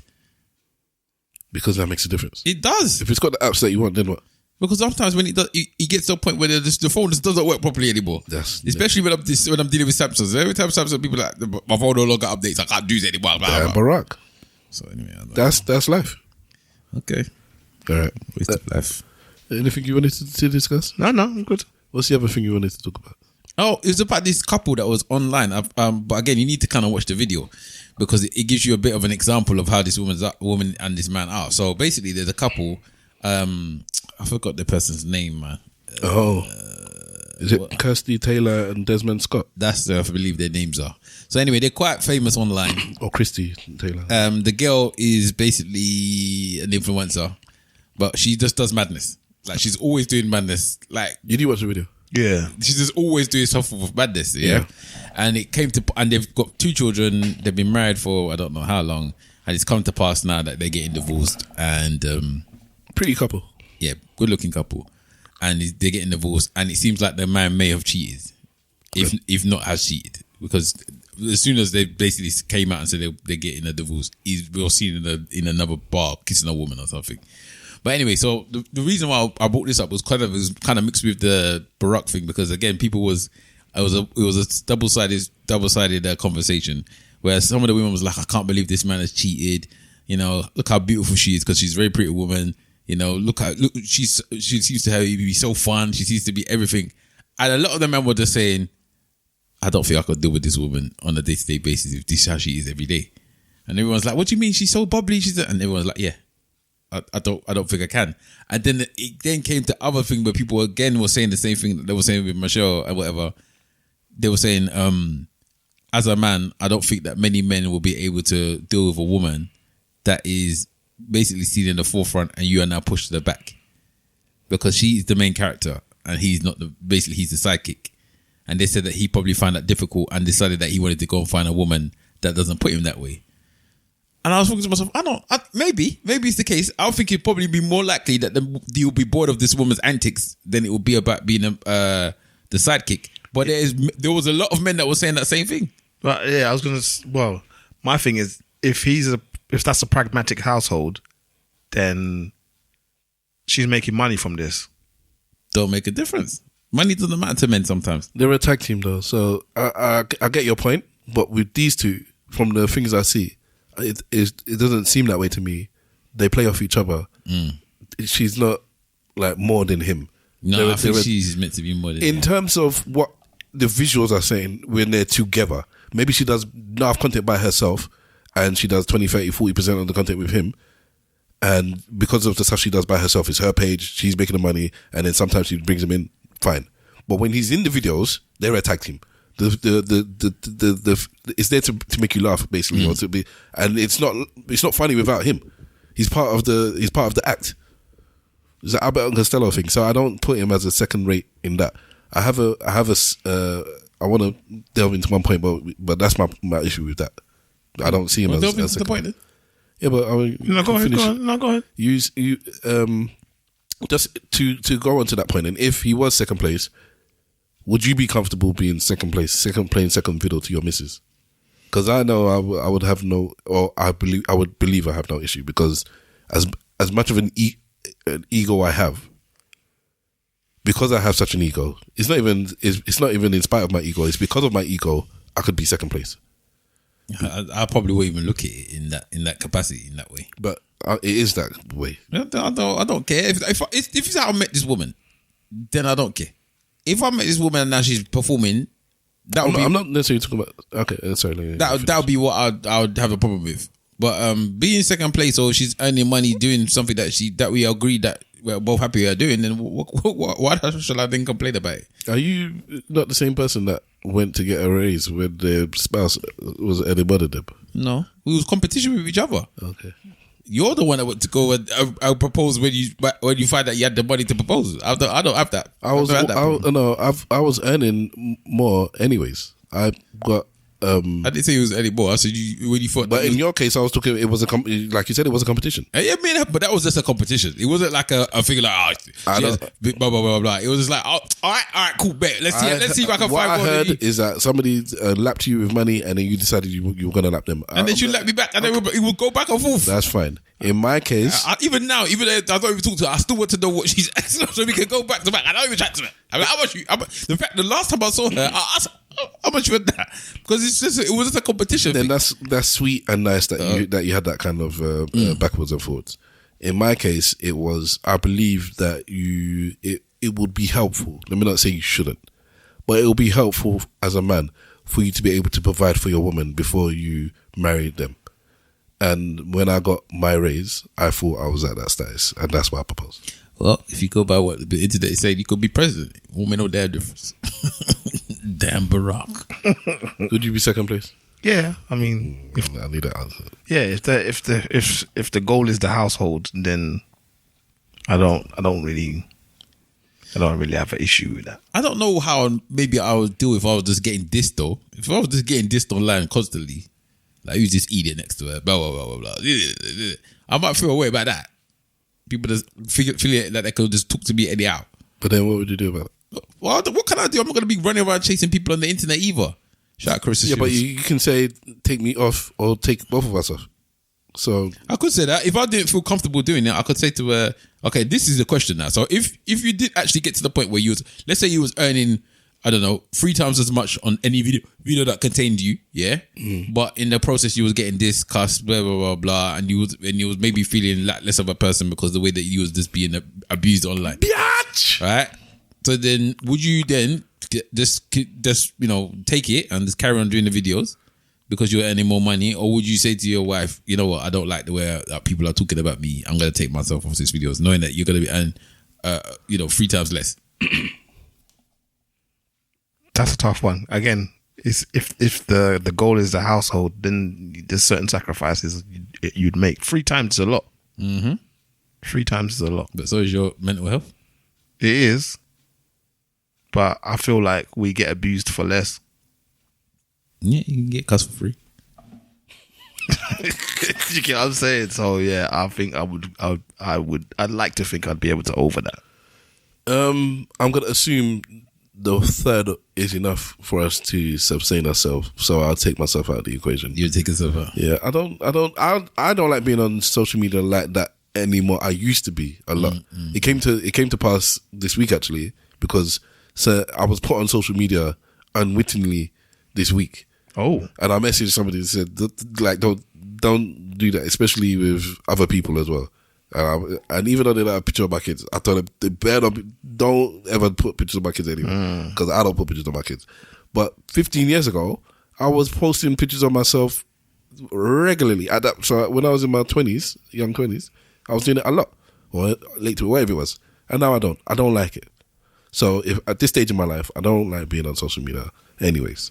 So if I'm now getting insulted for it, it's one thing if we're making money and it's all bunts. It's another thing if I'm just getting gunned for it. It's like, I don't need to be here. Take me off, you do your thing, and yeah, I'll do something else and try and make the money. What are you saying, Wala? I don't know. I actually don't know. I like money a lot, so I'll probably just stay doing it and just turn off all the comments so I don't see them. I like money a lot. It depends if I enjoy it. Yeah, in my head, I'm not enjoying what's going. Yeah, I don't want to do it anyways. I don't want to. This is saying if I'm doing it because if she asked me to continue to do it, I'll do it. If she asked me, if I didn't like it, if I do like it, then I'll just continue to do it anyway. If I don't like it and she doesn't ask me to continue to do it, or she doesn't mind, then I'll take myself off her. It would be an interesting conversation for my wife to know that I don't like the insults that I'm getting online, and for her to say, yeah, I hear that, but keep getting them anyways. Well, you can find workarounds. As I said, you could just block the comments. Yeah, but I don't like the idea that I'm just getting dissed all over the gaff, whether I can see it or not. Like, I see what you're saying, but obviously it's making us more money, so can you continue anyways? I'll be like, you're looking at things the wrong way, woman. Damn, bro. Because my mental and emotional health is what's going to benefit this relationship more than just finances, I think. Yeah. I think. It depends if she keeps her Vex money in it. Because she's making more money than you. Speaking of online shenanigans that's happened recently, that video that went in our group earlier in the week where there's I'm assuming an African boy that's going up to uncles in the country and telling them that he's been sent from their village to come and destroy them and basically do juju on them. You made a comment saying that you didn't like it. Someone said that they found it extremely funny and you said that you didn't like it. Yeah. I was interested to find out what your angle was. I don't like... All right. So the person is going towards people who he believes are Africans. I'm assuming they themselves are Africans, and they know their views on African people and like black magic, juju, that kind of thing. So they're going out of their way to scare and embarrass our elders based on their views on something that they're scared of, that you can't quantify it, innit? So I can just wave something and say some words and you're going to be scared. It's not like I don't even have to threaten you. Yeah. I don't want my uncles and aunties being embarrassed and then posted on social media. To our last subject, I don't like all this stuff on social media. Anyways, I just told you. Somebody posted a picture of my dad, and I told him, don't even post my picture of my dad on social media. It's like, and it was a fine picture. It was fine, but don't put my dad on social media because. And then I said, second to that, I don't want to be insulted. I'll take myself out of the equation and lose two-thirds of money to not get the insult. It's not that I can't take an insult. But it's not necessary. I hate it. Man. Let alone, in this case, you're going out of your way to embarrass my uncle, my auntie, the person that would help them carry their stuff to their bag or drive them home. Insult. I want one of their sons or daughters to beat the hell out of this boy. I want him to get clean because you see the uncles falling over and running away. Someone in the road is ridiculous. It's not good. I don't like pranks in general. Yeah. So I do not like pranks. I do not like people that are doing things to unsuspected people. I do not. Some pranks is alright. I am not a fan of pranks. I don't mind comedic stuff when you're doing comedy with each other that's scripted or whatever. I do not like pranks. I do not like pranks on especially on elderly people. I'm not a fan of that. And these people are not the youngest spring chickens. He's not doing it with young people. He's doing it with older people. It wouldn't even like some people might look at it like, oh, it's because I'm calling them uncles and aunties because they're black, they're African. No, it's something I can do. It doesn't even matter. It could be Asian. It could have been white. Yeah. I don't like it. To Bahala's point, if it was somebody your own age, as much as I might not like it, at least it's like you're giving that person some equal ground. In this case, you're even just dealing with people that they're not stronger than you. They don't. Nah, it's just. The scale is just all wrong. It's all out of whack, and then you're posting it. Yeah, that's another thing. The people the unsuspected people don't even know that you're posting them online. They just find themselves online, falling on the floor. Their colleagues from work could be seeing this. It could be ruining their careers. You don't know, man. It's ridiculous. For me, I don't enjoy it at all. I don't find it funny. I don't find it appeasing. Every time I watch it, it gets me angry. Actually makes my blood boil that you're doing this, because I'm just like, why are you doing this to these people? And you don't know some of these people, you don't know their health. Some of them might have heart attack right in front of him there. You don't know what's happening with them. You don't know what they're going through their body, and you're there making them run around screaming. Nah, man, no. I would have guessed, or I would have bet money. I actually would have bet money that if you did a compilation of these things and you posted it online, that the black community would have said no. Like collectively would have said nah, not about it. But when I read the comments and the thing, people just seem to find it funny. And I'm like... Because this community is changing, man. That's when the empathy is gone. Because every last person would think, it's funny until it's your mum, your aunt, your dad. Then all of a sudden, it's not funny. It was never funny, bruv. There are some things that are funny until it comes to you. And there are some things that it was never funny. This was never funny. Because it was never funny. Do it to somebody your own age. If you do it to a freshie that's 23 and chase them down, then by all means, no, I still don't find it funny, but fair enough. Not uncle and auntie, man. Leave uncle and auntie alone. They've paid their dues. They don't need to be disrespected and posted online. Well said. Talking about AFs, we can't leave this place without chatting about Senegal versus Morocco, man. Didn't we speak about it last week? No, because it would have happened. It hadn't happened. Yeah. We had the podcast on Saturday last week, didn't we? Yeah, and it happened on Sunday, wasn't it? Okay, yeah, go on. So anyway, just so if you don't know, it's very old news now, isn't it? Yeah, it will be old news by the time that you got it, but it's still people are still talking about it now. It's crazy because it's big news. Well, they looking to they want to try and get it overturned, rescinded. Yeah. So basically, the Afcon final was between Senegal and Morocco. It took place in Morocco because they were hosting the Afcon. The game was going as it was. It was 0-0 up until the 91st minute, I believe, when Senegal scored a goal that was chalked off. The referee blew the whistle before the ball went in the net, which meant that VAR couldn't happen as well. And it looked like a perfectly fine goal to everyone else. Yeah, there was no... If it was given, no one would have made a scrutiny. There was a tussle with one of the players, and it wasn't like he was pushed down or whatever. He dropped down.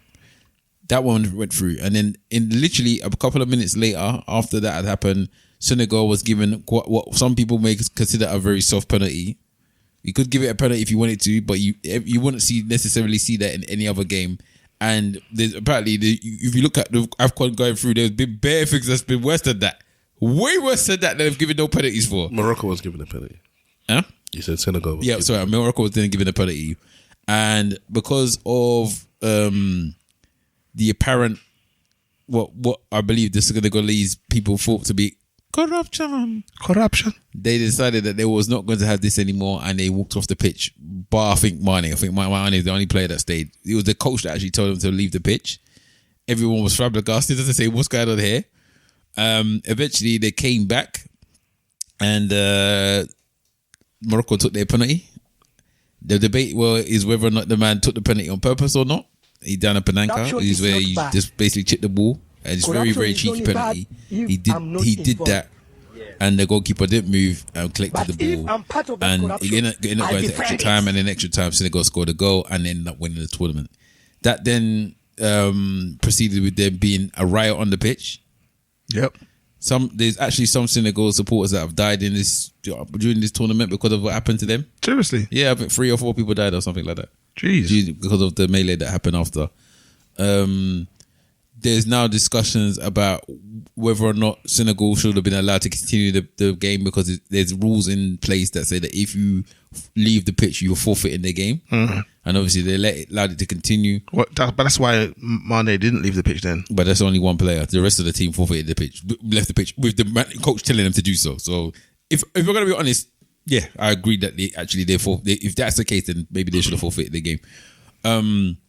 But they waited 10 minutes to allow the team to come back. And obviously that's 10 minutes that guy was waiting to take that penalty. Yeah. The biggest penalty in his life. Yeah. There's been discussions around how they were the Moroccan team. And when I say the Moroccan team, I don't mean just the football team. I mean the team as in everyone in general, meaning ball boys, this, that, and other substitutes, were trying to stop the Senegalese goalkeeper from having a towel to wipe his gloves. That was the most preposterous thing I've ever seen in my life on the side of a But apparently they had been doing it all tournament. Well, they did it to Nigerians. To definitely. every team. And yeah, there was just been so much stuff that can just show that this tournament didn't necessarily have, how can I put it? It was not uncorruptible. Corruption is not bad. Yes. Corruption is only bad if I'm not involved. Yes. But if I'm part of that corruption, I defend it. And that's what seems to have been happening. So now you've got all these other, and this is another problem, obviously. People were already disrespecting Afcon already, calling it a nonsense tournament. You had Joey Barton chatting his shit before the tournament. You had obviously Jamie Carragher say what he said. And now they've gone up to the overdrive now with Joey Barton saying, see how they behave. See how they, this is the tournament that you lot are saying is this your king? It's a special tournament. They can't even govern themselves. They're all cheaters, this, that, and the other. They're all corrupt, blah, blah, blah, blah, blah. I don't see Joey Barton at all, ever. I don't see him until he does these nonsense things. I don't even see him when he does these things. So, my question I got to ask you lot, now obviously that we've had the discussion, is, do you think that this was a disgrace to African football? And if you was in the predicament that Senegal were in, what would you have done? You'd go first. I don't think it was a disgrace to African football. I think it was a highlighting of the North-South divide. And also on display was some level of corruption as well from the North. I don't think it necessarily spoiled the African Nations Cup though. Because because Morocco's behaviour had consistently been bad throughout the entire tournament. Almost every team that played against the Moroccan side had complaints about things that they had done and hostilities towards other teams. So it's like your host nation, and yes, you've got home advantage, but then you're also being hostile with that home advantage as well. So it wasn't just this one game. It was going throughout the whole tournament. Loads of different teams and footballing associations had complaints about the way the Moroccans were behaving. Okay, so what would you have done if you were Senegal? If I was Senegal, I don't understand the meaning of him removing everybody from the pitch. I don't understand. I understand. The game is corrupt. You're cheating us. Your team is cheating. The people around the field are cheating, and the officials are cheating. What's the point in even playing this game? Just take your medal and go. Yeah, take it in disgrace, basically. Fair enough. Because when you look back on the CCTV, yes, these guys walked off, but they walked off for a reason, and that crown you have will be in shame, as opposed to beating me fair and square. If we're gonna lose on our terms. And you need to consider that this wasn't just about the game. They did stuff like when they was doing the the training and stuff, they were putting them in random places. Yeah, that's what I'm saying. Yeah, like the hotels wasn't right. There was so much different stuff. There's a couple of them in hospital. The players, they think they might have been poisoned. Food poisoning. Yeah, all of this mad. Like it's mad. What Stav? What do you believe? Do you believe this has been a disgrace to African football? I'm in flux. My views on whether I'm ashamed of my country or my continent, I'm talking about Nigeria and Africa here. Why are we involved? Have changed. Sorry? Why are we involved? Nigeria? Yeah. I'm talking about in general. Okay. I believe I used to be ashamed on behalf of. I'm not sure I feel that way regularly now. So in this case, I'm not sure I'm looking at it like, oh, man, they let the team down in terms of Africa. So look what they did. So I'm not sure I'm embarrassed by it because I'm just not sure I feel that way anymore. I don't know if that's what I do.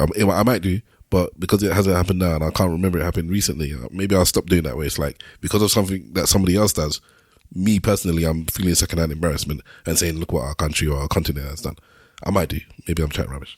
So in this case, no, I don't see it as a problem for the continent because I feel they're justified actually. Maybe if they weren't justified, it'd be a different story. And what I would do is, see, because the thing is, end of the day, they've won now. Senegal won, by the way, in case that wasn't mentioned. I did mention that. So walking out would have been counterproductive because then you wouldn't have got your £100,000 bonus, your piece of land, your piece of land, and the glory of winning Afcon for the second time for your country.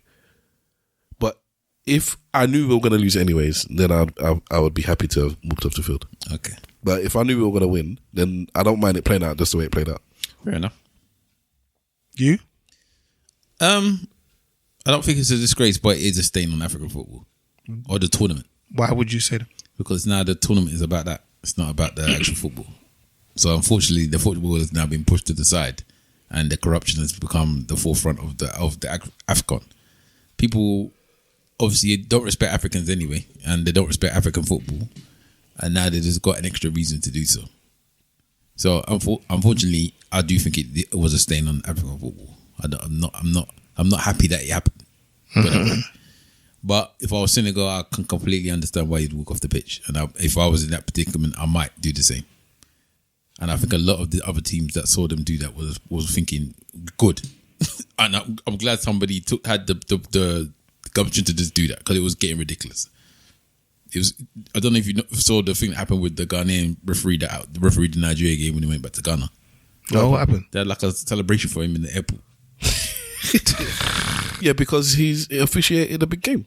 Oh. Did he really officiate a big game, or did he just again? He did. He screwed us out of it. He officiated. So but here's the thing. This is the lens. The same with the Michelle Obama thing. You can take something and put the lens, and this is what's happening in society these days, which is all the problem. Because I'm going to take a snippet of something and push it in this direction, and that's what my people are going to believe there, and then I can push it in another direction, and that's what my people are going to believe over there. It could be that this dude is being celebrated for being for officiating the highest ranking game as a Ghanaian referee ever. So we're celebrating you. Maybe. Like, this is the first time a Ghanaian referee has been on the world stage to this level, and maybe it's going to be in the World Cup soon. So we're just celebrating you. Mm-hmm. As opposed to, and so that's what the Ghanaian press is saying. And the Nigerian press is saying this official was corrupt. He made sure that Nigeria lost, and he's being celebrated when he came back to Ghana because the Ghanaians hate Nigerians so much. I don't even know if it is the case with that, but whatever happened, he was not a good referee, and I believe that he was maybe corrupt. But it is what it is. All right, cool. Just wanted to have that little discussion. You know, we're out there, it's done and dusted. All right. Mm-hmm.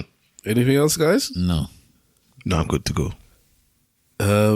Nothing to do with Trump and his. I agree. Oh, it's the speech that everyone. I haven't heard the speech yet. I haven't heard the speech either. The one he did at Davos. Everyone was talking about that speech. That he cussed a lot of world leaders. Yes. Yeah. Not only did he cuss world leaders, he got the countries mixed up as well. He got Greenland and Iceland mixed up several times. Yeah. Listen, they've had 2 presidents that have just been moving mad in the back-to-back. Because Sleepy Joe was also doing madness when he was ready. So it's not like they just say what they want. They're old men that say and do what they want. That's what they've become now. It's a success with dementia. I just feel, to double down on points I'm making, that the world is there's a new world order happening now. Things are changing. The status quo, we're in a different place, is being uprooted. It'll be interesting to see where it leads us. That's all. People think that ICE in America is the start of them because they're putting it in mainly Democrat cities and states, and some people are saying this is Trump's way of getting it in there, doing the something act I forgot, where you can militarize, because you're not allowed to militarize like your country unless in America, unless for good reason. Start giving himself a reason to militarize the country, and then put people in places to intimidate people during the 2026 half-term elections, so that he can win. Because the incumbent, they usually lose. It always happens where they lose the midterms. I'll say half-term, the midterm elections. The people are not happy with you after a couple of years, so you usually lose. So he wants to be one of the presidents that didn't lose a midterm. Basically. So some people are saying that's what's going to happen. And when I hear stuff like this before, you always think it's too far-fetched. But now it's getting to the point where it's like, you can't say it's too far-fetched. You can't. I was listening to something today where somebody was talking about before Trump became president. Basically, if you read his story, he's saying what's happening now. Before he became president, so he was still running for president. He wasn't even president yet. Yeah. But the person said the way everybody's falling around him, and he doesn't even have power. Taking into account, they wrote this before he was president. If he wins, this is what's going to happen, because people are falling like dominoes, and he's just a celebrity as it stands. I want to be politician. If he becomes the most powerful person in the world, then people will completely fall around him, and then you're going to leave this man open to do what he wants. And I guess there's a question I'll ask, which is connected but separate. This thing about how you treat a bully. Do you see Trump as a bully? Yeah, I think so. Yeah. How do you treat a bully? You bully them back most of the time. But what if they're actually bigger and more stronger? There's nothing you can do to them. So you don't do anything? Oh, if they're bigger and stronger than you're going to get bit. Then you're meant to pay for somebody that's bigger and stronger than them. There's nobody bigger and stronger than this. Well, then you collectively come together to bully him. You just hold your ground. That's the point. Okay, there you go. You hold your ground. Yeah. And but you're going to get beat. Yeah, potentially, but you have to hold your ground, because the bullies, it might not stop them from going towards you, but it will make it less frequent, because one of the things that bullies also like is not to have a challenge. Okay. All right. I just feel that many people of the heads of state have this to now think about. How do I deal with this bully? Well, didn't they all sign that stupid paper to become the Board of Peace? No. None of the major European ones. Yeah. All these other ones, you see them there with their piece of paper smiling with Trump. Yeah, the ones that Israeli bullies. Israel, and you have to pay $1 billion to be a permanent state. And guess who's the head? America? No. Trump is the head of the thing. I.e., when he's not president, he's still going to be the head. It's just ridiculous, man. And nobody knows what that billion is being given to or for. And the countries that are members are countries that traditional global north, like and Western European countries would not be allies, like things that are former Soviet states, and Russia and Israel, with people that the Western people will not be palling up with. People think he's trying to set up a new United Nations, a new NATO, yeah. His own thing. So the people that are signed onto the peace thing are the Russia, like you mentioned, and a couple of E-bloc countries and countries that used to be Russia. Yeah, used to be part of USSR, stuff like that. So it's not many. USSR. And they all managed to find $1 billion to pay into this pot. Big scheme of things, $1 billion is not for a nation state. Some of those E-blocks you're talking about don't have the $1 billion to be it wasn't that many countries. So, but then France said no, Canada said no, Britain said no. You know, your traditional people, allies for America, said no. And you have to take into account, it was there, and originally the thing was set up to assist in rebuilding Gaza.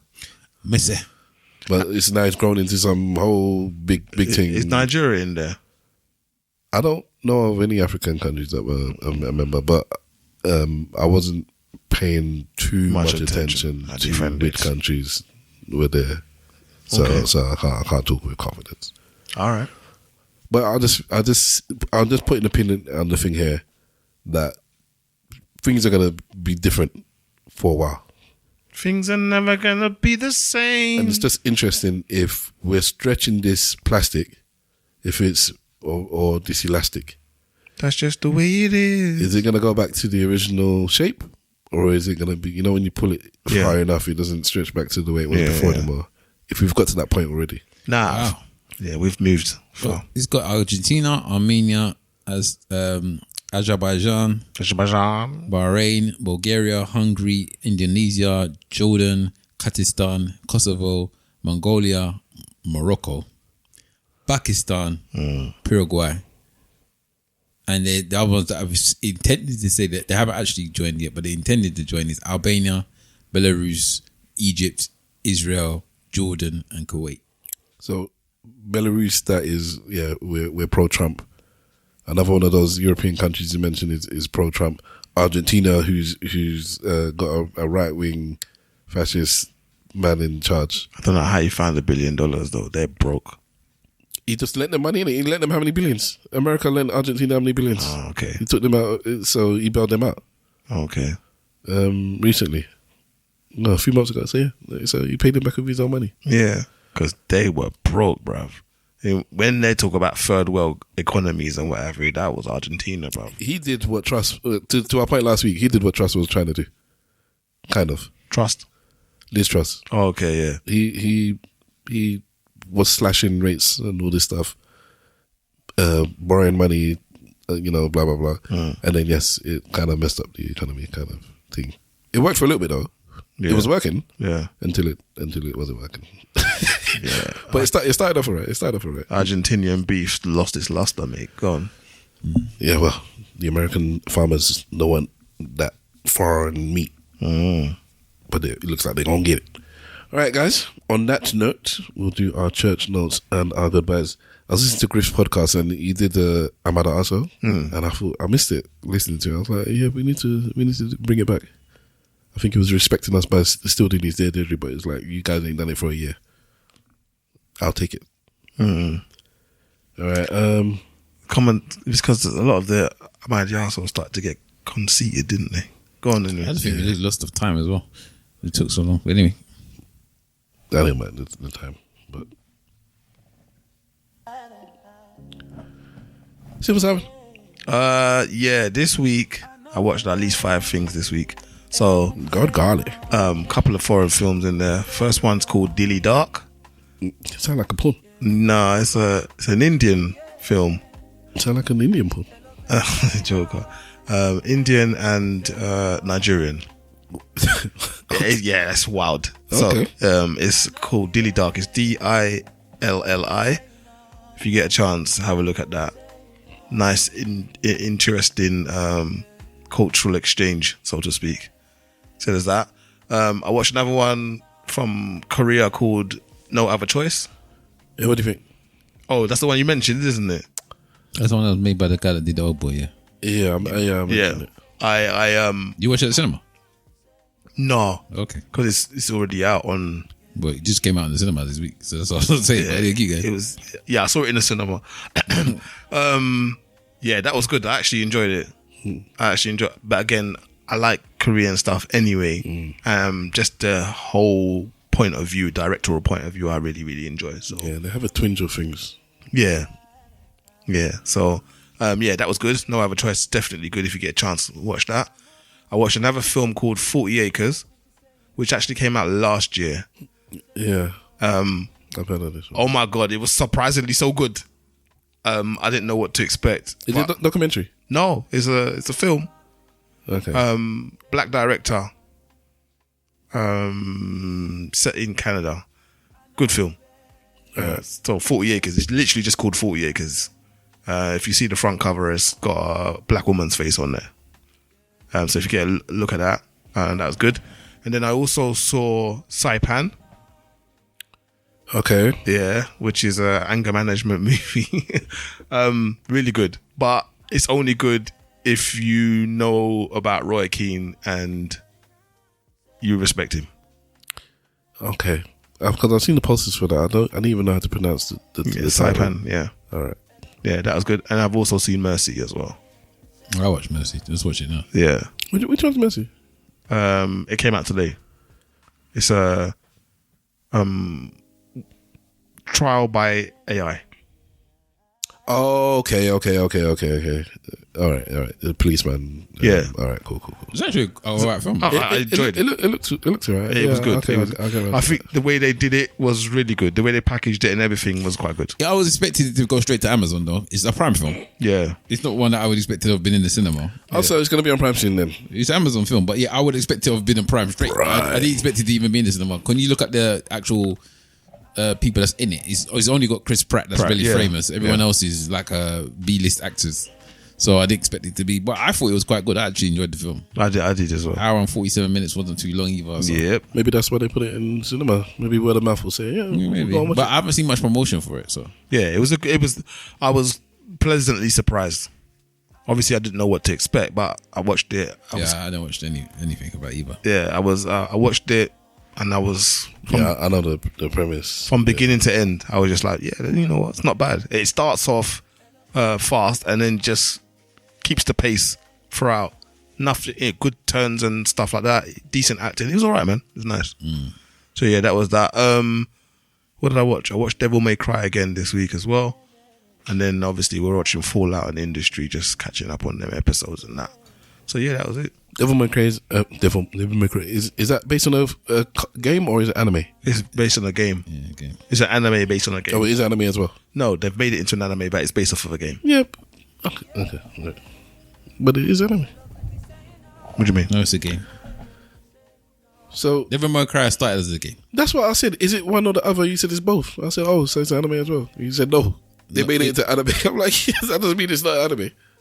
Oh, well, I'm just saying that. Well, the thing that he watched was the anime that is based on the... Yes, I understand this. But then why did you ask the question then? Sorry. Wahala. Big Wahala on Twitter. I watched The Rip as well as Mercy's thing. So I watched The Rip that was on Netflix. It's a film with Ben Affleck and the brothers. Damon. It's not bad. It's actually quite a decent film. Matt Damon and Golden Globe winner. Oh yeah, Tiana Taylor's in it. Yeah, you're right. It's not a bad film actually. It's not. It wouldn't be something I think that you'd have to rush to the cinema to watch it. So maybe it was weird. It was on Netflix, but yeah, it wasn't that a bad film. Check that out. Just so you know, Gomorrah Origins is starting to come out. I saw it somewhere. So if I can't find it on Sky, but I found it on other places. So that should be coming out, if not out already. So check that out when you get a chance. Gomorrah is one of my favorite programs. So yeah. What's Gomorrah about? It's about Italian mafia. Okay. But that's me done. Is it English? No. Is it okay? It's Italian. With subtitles. Mm-hmm. Right. So you haven't watched it. Was this an accident yet? Oh, I've made my people get it for me, so it's there, so I can watch it when I'm ready. Okay. I was gonna watch it yesterday. I couldn't stay awake. I just fell asleep on the set, but before I said, let me not even start it because I just couldn't stay awake. Can you watch that film, please? Yeah. You were supposed to put the title in the chat last week. I sent the posters. I swear down. So I swear down. All right. Okay, but I'll do it again anyways. Please, thank you. Because I just forgot. That's not the one that he's watched and said that it wasn't as good as I said. It's the one that I said objectively. Okay. Nobody can come and tell me this film is not fantastic. I'll be disappointed. The other one, I expect some people not to like it. All right. Anything else you want to talk on? All right. Thank you guys for joining us. I've watched a bunch of films actually because I'm trying to keep up with all the highly favored films for 2025. So whereas you guys watching films collectively, oh yeah, you're on it. So like I've saved it all for the end of last year and the beginning of this one. But I can't actually remember. I watched Blue Moon, and it took me days to watch it. Yeah, it's very wordy. Blue Moon? Yeah. Never heard of it. It's a film by Richard Linklater with his favourite collaborator. I forgot the man's name that is always in his films. It's about somebody that used to write musicals. Just a evening in his life. It's I wouldn't send people to go watch the film. Really. That's all I need to know. Thank you. What else have I watched? I can't actually remember what else I watched, so I won't bother you. But yeah, so that's that. So my Stavros says is I don't know. So I shouldn't force it now. Thank you very much for joining us on this episode. It has been lovely and peaceful and joyful. We wish you all of those lovely, joyful, peaceful feelings in your hearts. In your hearts. In your hearts. Thank you, Simple Simon. Thank you, Big Wahala. Mr. Wolf, hopefully you'll be back soon. And Web Slinger, shout you out, brother. Always there. All right. On that note, we're going to go and leave you, and I can get some sleep. And remember, if you ain't saying nothing, say it well. Slag for life. Eloquently saying nothing, saying nothing, yeah. ESN. Eloquently saying nothing. Ladies and gentlemen, boys and girls, cats and dogs, rodents and other small insects, welcome to the ESN podcast.